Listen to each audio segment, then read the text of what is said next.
So I've been in business a long time, long time, and I started my first entrepreneurial journey when I was 5. I did. I grew up in a restaurant. My parents had a hotel and a restaurant, and it was fabulous, and I lived on the 3rd floor of this great old hotel that my parents ran. And so there was staff. We had waitresses and hostesses and hostess, the male equivalent of a hostess, right? And chefs and dishwashers and staff, right? And so I was young, about 5 years old, and I needed some pocket money. I have an English dad, so I needed pocket money. And I was the only child at that point, the eldest of 3 kids. My 2 sisters came later. And so I had time on my hands, and I decided that my library of books was really cool, right? My 5-year-old books. Really, really cool. And I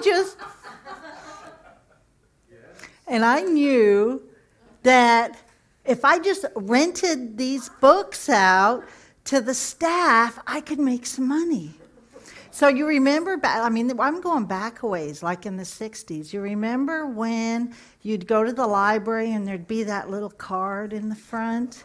And you'd pull out the card and they'd stamp it with the date that it was due back. So I made envelopes in the front of all my books, and I put cards in, and I invited all the staff to come up the 3 flights of stairs and come rent my books for a nickel a day. And it worked. It did. For about, 2 or 3 hours, I had all the staff coming up. I'd be very serious, right? Take out the card, write the date of tomorrow, and ask for their nickel. And I probably made like $1 or something.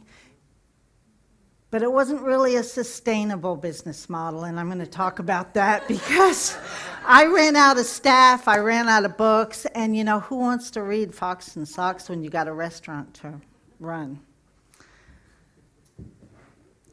So I used that experience, though, and the next entrepreneurial venture I had, I was 12. And my girlfriend and I made jewelry out of that telephone wire. So I'm really like talking about my age here, but that's okay.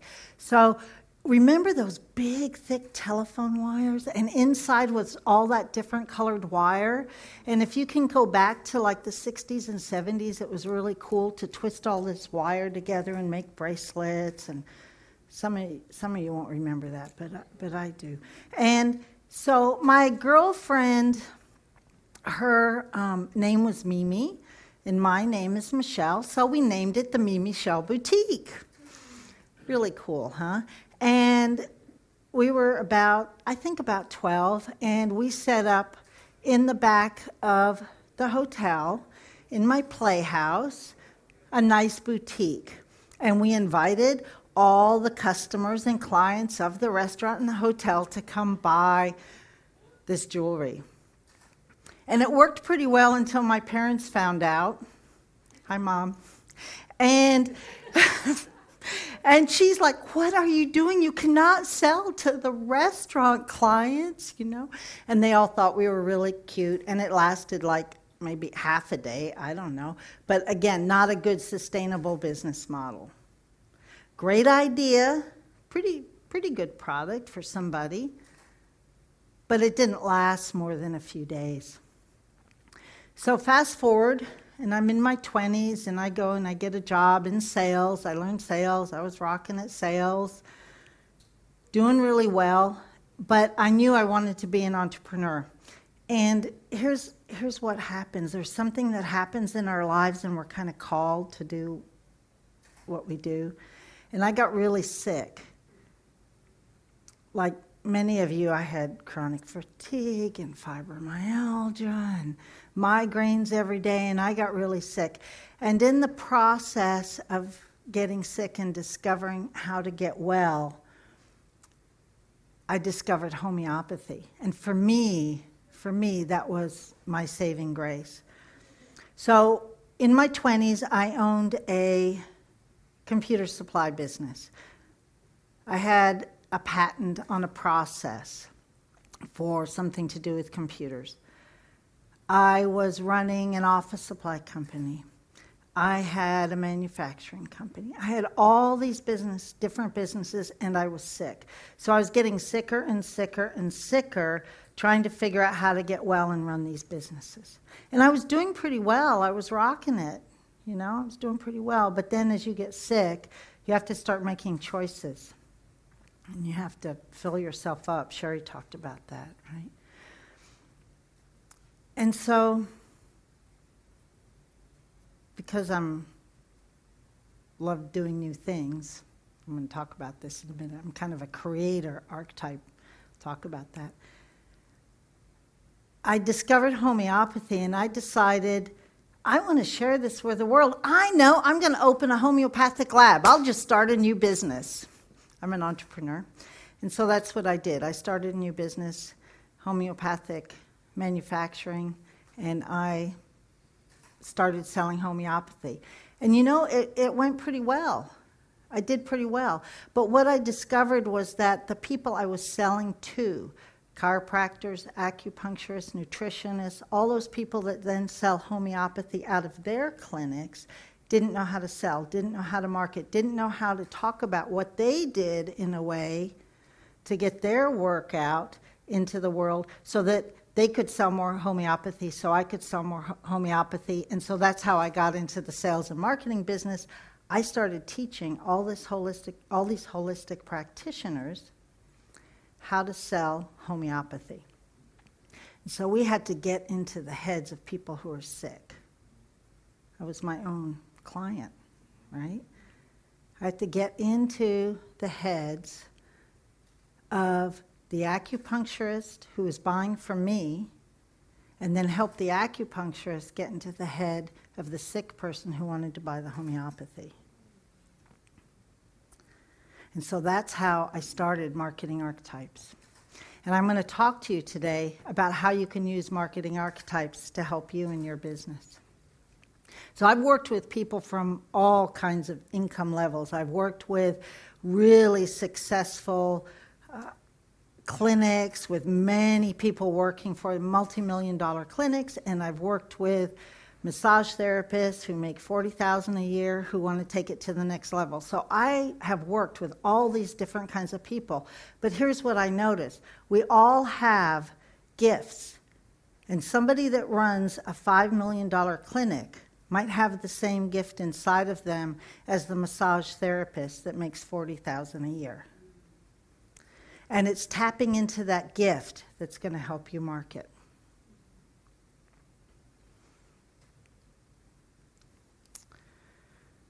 So this is pretty cool being on live stream. And I think I said hi, Mom. Are you supposed to do that when you're on TV? But I also want to say hi, Gaynor. It's a shout out to those down under and my good friend Gaynor on Twitter, who I've never met, but love you, honey. And so, who here is in business, wants to be in business, has ever sold anything, is thinking about being in business, has put something up on eBay, has an Etsy shop, wants to be in business, right? Who here's in business? Yeah. Yeah, we all want to be in business. We all have this idea that if we're in business, we're going to make lots of money. So you're in the right place because I'm going to help you do that today. I'm going to tell you how you can get to where you want to go using Marketing Archetypes. So we all go in overwhelm. There's so much out there. We all go in overwhelm. We don't know what, and Sherry talked about this, we don't know whether to blog or tweet or do Facebook and Clout and go to networking events and put out flyers and redo our business pages and landing pages and have sales funnels and shopping carts. It's overwhelming. And what I know, what my vision is that when we tap into our gifts, we can choose one or two of these things and do it from our passion and our strength and connect with the people that want us. I know that to be true. And so I'm going to show you how to do that today. So I'm going to go through 4 things today. I'm going to talk about marketing archetypes and how you can discover yours. I'm going to talk about business models that work, because I don't want you trying to make the next nickel from all your friends and family, and then when they run out, you're done. Right? Business model that works. I'm going to talk about how to connect with potential clients, people that want you. And then I'm going to talk about how to move forward with me if you want more of what I have to offer, if it's a match for you. So, what are archetypes? And specifically, what are marketing archetypes? Well, I think we all know the hero, the villain, the victim. We've all probably played each one of those roles. We've all been in victim role. We've all been in villain. We've all been the hero. Different parts of our lives, right? And so that's what an archetype is. If I say, oh, I feel like such a victim, we all get it. We know what that looks like. We know what it feels like. We've all been there. And so an archetype is just holding the energy, holding the space of a particular model that gives us a frame of reference, that gives us an instant visual, an instant feeling of what energy that is, what that holds. And so marketing archetypes are using these energies, these models, these paradigms to help us give framework to how to market ourselves. It gives us a framework, it gives us a model.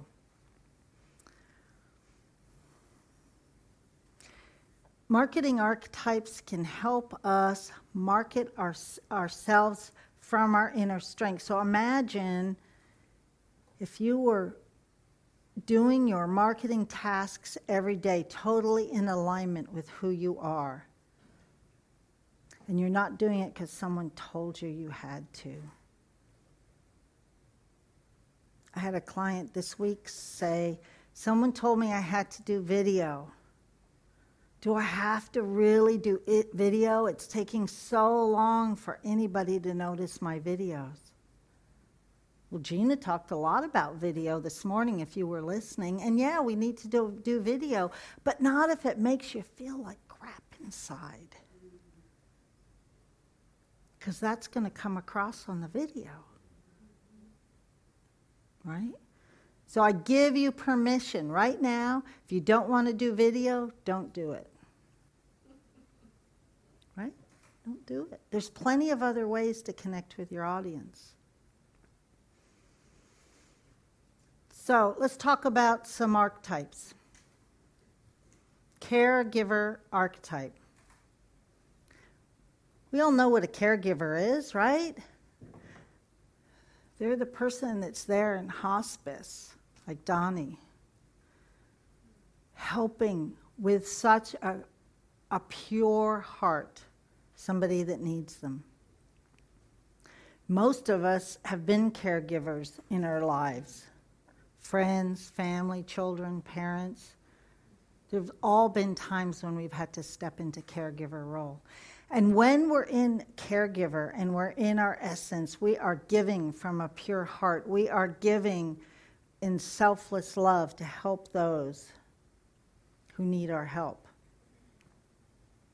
And I'm going to get to the marketing in a minute. I can hear these wheels spinning.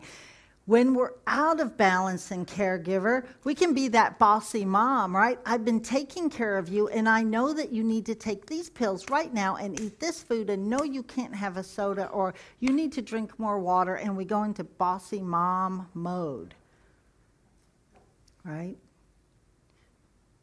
Because we're out of balance. We're not connected with our heart anymore. And then the other side of caregiver out of balance is, I've been taking care of you for 22 years and you don't appreciate it. Right? We go into martyrdom. But when we're in our essence and we're serving from our heart, everybody else can feel that. You can feel when someone is giving to you from selfless service, from a pure heart. And that caregiver is stepping into that role from such a pure place that we all feel it, and it's totally in balance. So if you are a caregiver at the core of who you are, and you stay connected to your heart when you're marketing, can you see how that's going to naturally resonate? So I'm surrounded by nuns. It's kind of cool. I don't know why. I'm not Catholic. I didn't grow up Catholic, but I've got a lot of nuns. And a lot of nun friends. And I had one tell me a story. And I'm going to pass this story on to you. About a woman who was 18 and decided that she was going to be a nun. And so I guess, and I'm sure a lot of you know this, when you're a nun and you commit to being a nun at 18, you go into a convent or an order or a sisterhood, and you give of yourself, and then you're given some training, and you're told what you're going to do with your life. Hopefully they match you up, I don't know. You're told what you're going to do with your life, and you get some training, and then they take care of you for the rest of your life. Right? They feed you, they give you back a paycheck, they make sure that you have health care, and you're welcomed into the order, and you're taken care of. So this nun at 18 became a nun and went through her training and went to college and started teaching. And she taught geography and history. And she was a phenomenal teacher. The children loved her. She went on to teach high school. And everybody flocked to her classes. They loved her. She said she was everyone said she was doing a terrific job. And in fact, she did such a great job that she went on to be principal of the high school. By any stretch of the imagination, a popular teacher who goes on to be principal of a high school is pretty successful in life. And you would think they're living their calling, right? This nun,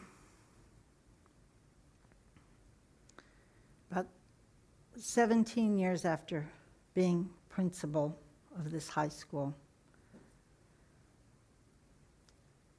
got a calling. And as she tells it, Jesus spoke to her heart. Jesus went into her heart and said, I need you to quit your job, leave the order. You're gone from your sisterhood. It's done now, honey. You're going to go serve the poorest of the poor. I need you to just leave everything you've known, this successful life, and you're going to step over here and you're going to go serve the poorest of the poor people in the world.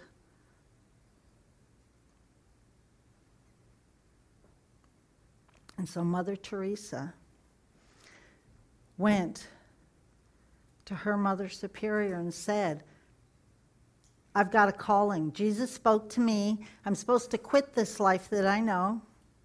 I'm leaving now. I'm going to Calcutta. I'm going to go serve the poorest of the poor because that's what I've been told to do. And in my heart, I know it's true. I've been called. This is what I want to go do.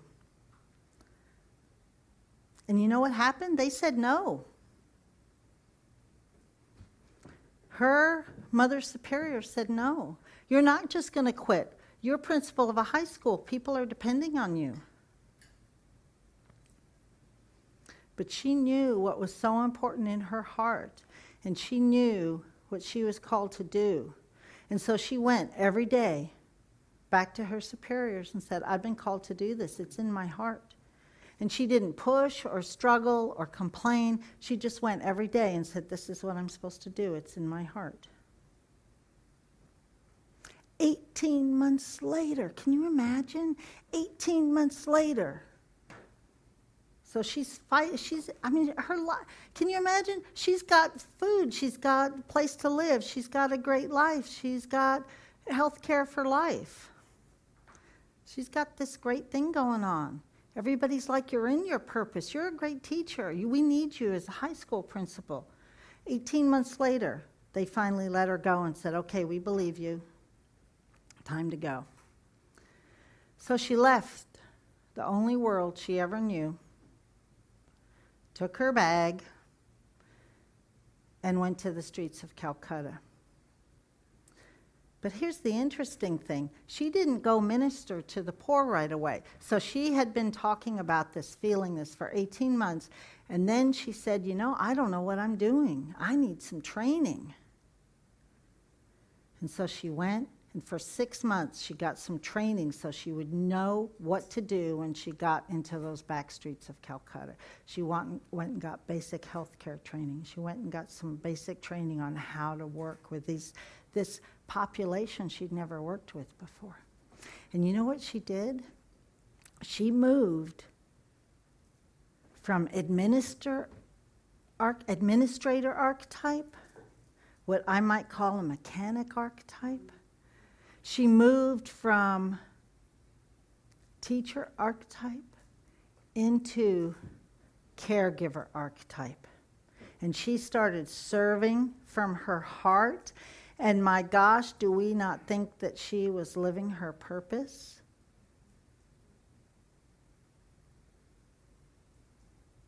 That when she moved into who she was really supposed to be in this life, she was in her purpose.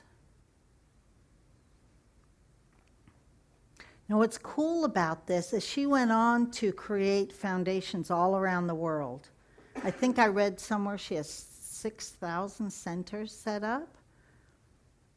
And so we know that she had to pull on this administrator archetype. And I know that as she was setting up these centers, that she had to go back into her teacher archetype. So it's not that you're leaving one and going to the next. You're not leaving who you are to step into your greatness. You're not giving up all your experiences.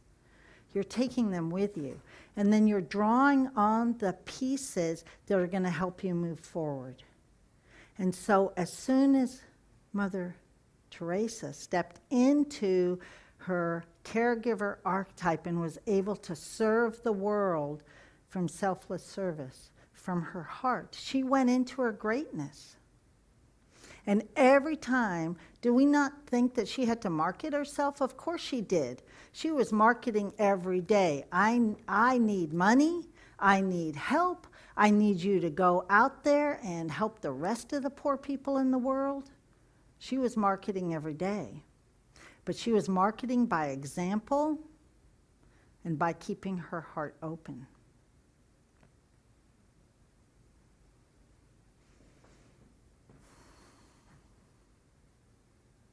And I want to be clear that marketing archetypes is not about your profession. You don't have to be a nun or a hospice worker to be a caregiver. So let's say you love to cook and you decide you're going to be a chef and you're going to open up a business and do some catering.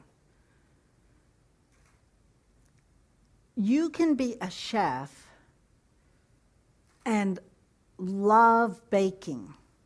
You can get into your kitchen and pull out that recipe card. And one thing I know about bakers is you have to be kind of precise, right? You got to have the right amount of baking powder. Where's Amanda? She was here yesterday talking about baking pies, right? And you have to have the right kind of lard. And didn't she say she put cream cheese in with? Yeah. I mean, cool. And so you have to be kind of precise to be a baker. And so you could be a chef, and let's say you love baking, and you're going to tinker, is that a word? You're going to tinker with the recipe. And so you decide you're going to try a different amount of flour, and you're going to substitute molasses, and maybe you're going to try stevia or fruit juice or something else, and you're going to tweak it, and you're going to write it all out on the cards, and you're going to test the recipes, and you're going to ask your friend, do you like A or B better? And then next year you come out with a cookbook of your specific recipes. That's a very specific archetype what I would call a mechanic archetype, very specific, testing recipes, and you're a chef. But let's say you love studying how the different foods work together and how the flavors work together. And you're more interested in what happens to the flavor when you put beets and strawberries together, and how do those two reds go together? Didn't you have a beet and strawberry salad? I don't like beets. And maybe you like to read recipe books. We all know people that just love to read recipe books in the kitchen. And so maybe that's a professor archetype, because they love to study and then share what they've learned. Or maybe you're the kind of chef that goes into the kitchen, throws open the refrigerator and says, "Where's the biggest pot I got? It's all going in there, honey. Let's stir it up and throw in some herbs de Provence and Worcestershire sauce and curry powder and more onions," and you stir it up, and that's a creator archetype. So your profession is not your archetype. You can be a chef and have a different archetype. Is that clear? You guys get that? Okay. So how do you discover what archetype you are? When I work with clients, I ask lots of questions. There are threads that go through all of our lives, right? So you can look at what you've done all your life and find the threads to help you determine what archetype you're in. So I've had businesses all my life. Once I was running a computer business and I didn't like my choices for lunch, so I bought a restaurant. That's not a good business model. That is not a reason to buy a restaurant. I have no chef in me. Right? It's proof I'm an entrepreneur. It's also kind of proof that I'm a creator archetype.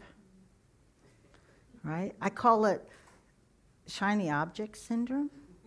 So, I got this great idea. I'm going to write an ebook. Okay, and then I'm going to take the ebook and I'm going to make it into an audio, and then I need a landing page and I need to do a new opt-in. And I better do a flyer, and then of course I need a website just for this book. And if I'm going to, hey, look at that. I'm going to make a business out of that cool light. If I take a picture of that light, I bet I could sell cards. And so I'm going to put up a website with these cards of this cool light. And then, if I had my friend sort of paint them blue, I could turn them into necklaces. And, it's really cool. I'm a creator archetype. And I've suddenly got 25 businesses going, and none of them are making me any dang money. Does this sound familiar to anyone? Who in here's a creator archetype? I see some hands going up. And I attract creator archetypes. We talked about that. Know who your client is. Yeah, I'm a creator, so I recognize it. So I can call you on your stuff if you're a creator archetype. Let's get rid of all that crap. Can I say crap on live stream? Get rid of it all and let's focus. Because the truth is, I like to dance, I do Tai Chi, I like to foxtrot, I love jewelry, I crochet. I got lots of hobbies, but they do not all have to be businesses. And sometimes in my life I have time to crochet, and sometimes I do not. But when it comes to my business, I've got to focus. And the challenge with the creator archetype is our strength is our weakness, and we go down that shiny object syndrome, and we're just creating, and then we don't make anything happen because we're so busy creating. So if you're in creator archetype, choose one thing or two things that's a good business model. Like, are you going to sell it for a nickel?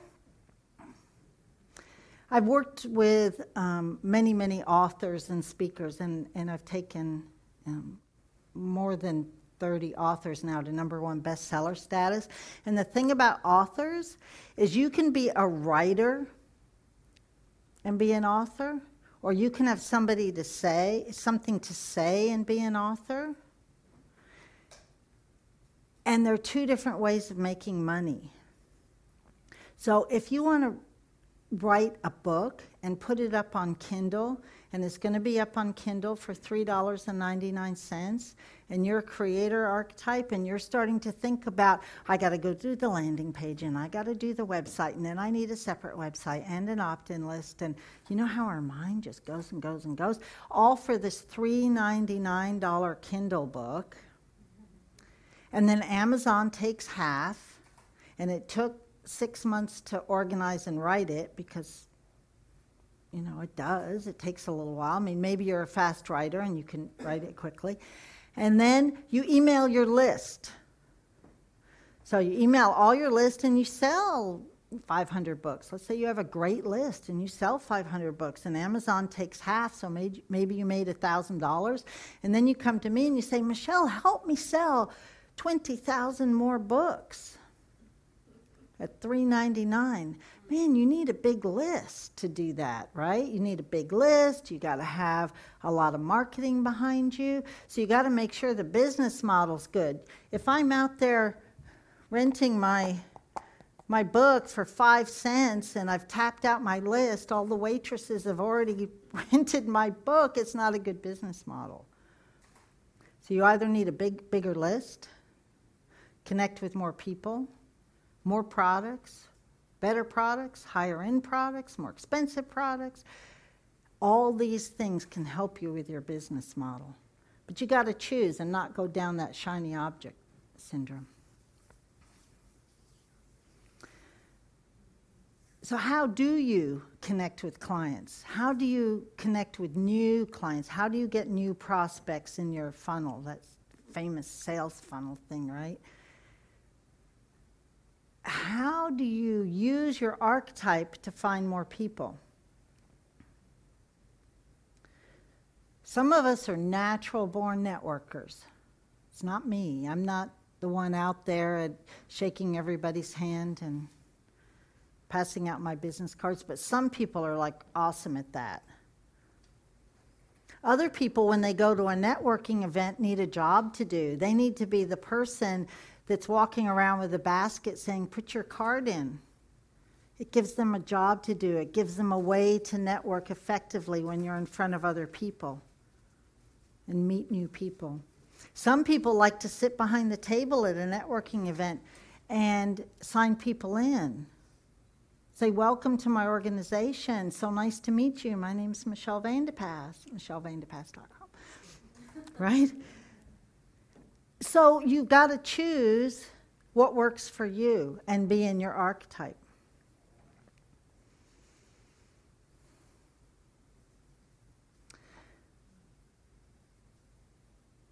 Jolene. This next story's for you. Because I got to tell you, when you're in your purpose, you're never lonely. Right? I think it was Thursday or Friday, for some people who've been here for a few days, I think I said, I'm living my purpose. When you're living your purpose, you're not lonely. Right? So, Michael Beckwith. Who here knows Michael Beckwith? Black dude, dreadlocks, Agape Church, millions of followers, 25 best-selling books, was in The Secret. We all know Michael Beckwith, right? If you don't, go find him because he's cool. So as this story was told to me, Michael Beckwith was out there working at somebody else's church, leaving at lunch, and delivering bags of groceries to the feet of the homeless. Anonymously. would go back to work in the church, do good work, connect with people. The next day at lunch, would go buy some groceries and deliver them to the needy. That is so cool. That is so cool. But he was called to do something bigger. And he's not the one, like Mother Teresa, who said, I am called to do something bigger. Some of us get that. Other people told him, you are called to do something bigger, and we want you to come manage the church. We want you to step into a leadership role at this church. Yay. Bigger, better. And so Michael Beckwith had been in this caretaker role, helping people, caretaker archetype. And he didn't exactly know at that point what he was called to do next. And so he pulled together 25 of his closest friends and family and advisors who had kept telling him, we want you to you're called to do something bigger. Come step into this bigger role. So he called them into his living room and he said, what shall we create together? If I'm going to step into a bigger role, how do you see me doing it? How can you help me hold my value, as Lindsay was talking about yesterday?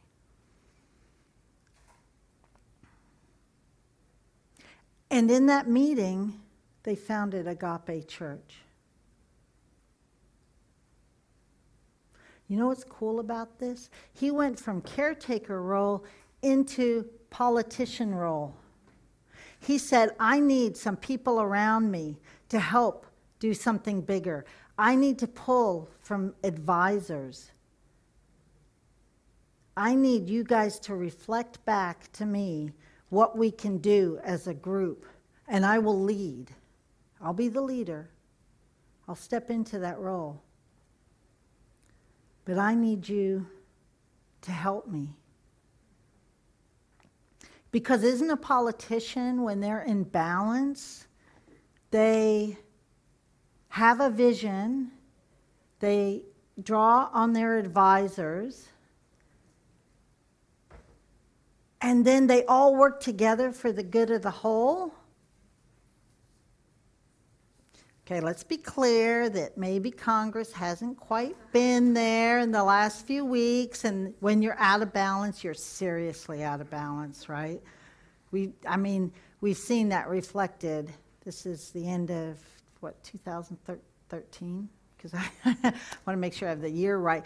Yeah, Congress and politics is seriously broken. It's been seriously broken for the last couple of months. I think we can all agree. But when it's in balance, we're using the people around us for the better of all, for the greater good. And so Michael Beckwith used his advisors, and he founded Agape Church. And here's how the story was told to me. Then, a few years later, the earthquake in Haiti happened. And Michael Beckwith stood at his pulpit with 1 million people watching and said, we have to help. I'm calling you to come help. And before the end of that church service, the parking lot was filled with donations. And for weeks, donations came flooding in from all over the world to help the people in Haiti.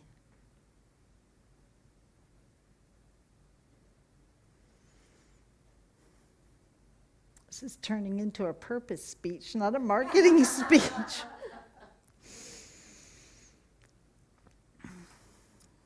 It's all the work we did, Layla. And so when Michael Beckwith was delivering bags of groceries, was he in his purpose? Yes, of course. Was he doing good in the world? Yes, of course. When he stepped into politician archetype and was able to say, I need your help. I'm going to network and pull together the people that I can use in an altruistic way.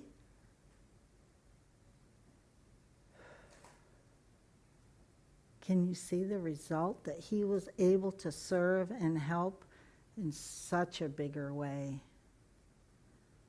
That his mission in life was not to deliver bags of groceries one at a time.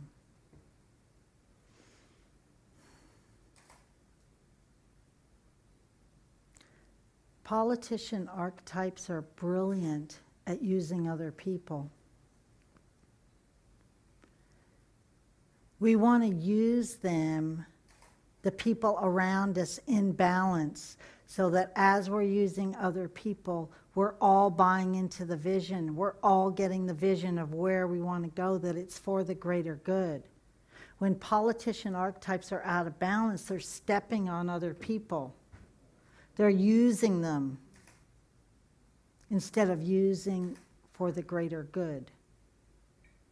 So if you have politician archetype in you and you recognize that I use other people, just stay in the greater good and you're gonna rock it.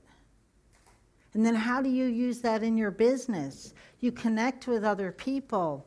Here's what we can learn about politicians. If you're on Facebook, tag other people, connect with other people, network with other people. If you're good at that, use it.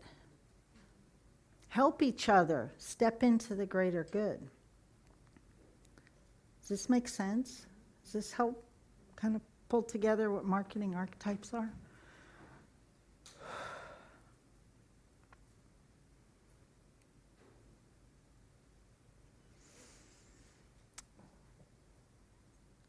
So we need a plan. We need to know that if we're going to sell a $3.99 Kindle book, that it is a business model that works, and that our core, we have writing as a skill, and it's something we want to do with our lives. If we have a message, we write the book to help get our message out. We don't write the Kindle book because we're on shiny object syndrome, and I'm going to write a book, and I'm going to do an audio, and I'm going to do a website and a shopping cart and do greeting cards, right? We have to have a plan. We have to use our own strengths. We have to follow our purpose. All of this works together in creating a business that we're proud of, where we can be in service, where we can help more people, where we can shine at our highest light, where we can bring in more money. Money is not the bad word that some of us sometimes think it is. Money is the vehicle that helps us serve more people. Do you think Michael Beckwith makes a lot of money? Do you think he can serve more people because he makes a lot of money?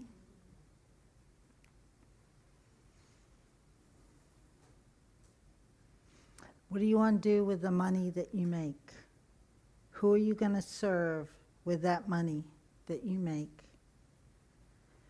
What are you going to do when you help more people, when you give your gifts to the world, when you're totally in the archetype of who you are and you use that to market yourself from an authentic, heart-filled place? Is it scary? Yeah, it's scary. It's scary for me to get up here and share this stuff with you. I could be sitting at home behind my computer. As Lindsay said, don't go back in the curtain, right? Hide back at home.